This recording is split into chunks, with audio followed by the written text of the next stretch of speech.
this podcast, I was told by several people, there's no reason to start a podcast. The podcast world is saturated. Who needs another hunting podcast, even though that was never my mission? This, that, and the other thing. I didn't really have any money to invest in a podcast. I didn't know what the equipment to get. So long story short, because I'm sort of trained to recognize the red flags that come at you in entrepreneurship and recognize them as opportunities as opposed to something that will stop me, I utilized all those things as fuel to go, why can't I start a podcast? Who says I can't do it? Who says I'm not good at it? Who cares if I'm not good at it? Why do I care what that person thinks the podcast world's saturated? He might be right, but also he might be wrong. I had to self-talk my way through it. And through a 3-month process, I developed a logo. I developed a name, all the equipment needs, a structure, blah, blah, blah. But I was still starting out with 0 YouTube subscribers and 0 listeners, which is pretty uncomfortable because I think a lot of people, when they're starting a business, they have fantasy because even though you're a long ways from the sexy part of it, making money and having a following, you're literally starting at 0. No one cares. So it's very uncomfortable.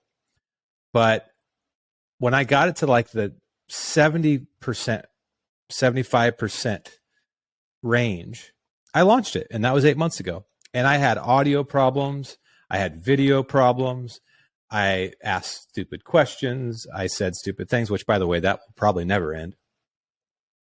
But 8 months later, I have some listeners. I have some YouTube subscribers. I have a flow and a structure, and it's going pretty well. And I'm proud of that.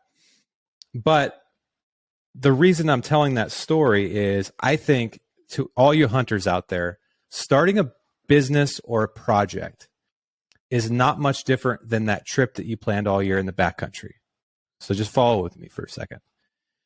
Being in the backcountry is never comfortable. It can be tolerable and enjoyable and fun and exciting, but you're never actually that comfortable. But you do all this planning and preparation and you get all this gear, and then ultimately you open the truck door and you get out and you start fucking walking. You start walking into the mountains. You don't know what's going to happen. You've planned, but you don't know all the things that are going to happen. You don't know what problems are going to come. You don't know if you're going to be successful. In fact, statistically, you're not going to be successful. And almost statistically, 100% is you're going to be tired and sleep deprived and hungry and thirsty, and you're going to have gear failures. Like when you get out of that truck door to go into backcountry, this is to all you men and women out there that can follow me on this. And if you're not a hunter, apply it to X activity that you do that's really hard. But if you are a hunter or hiker, relate to this. When you step out of that door, you don't know what the fuck's going to happen to you. You only know that you're stepping out that door and you've done everything in your power, if you're wise, to prevent yourself from dying and hopefully up your odds of success to the max level.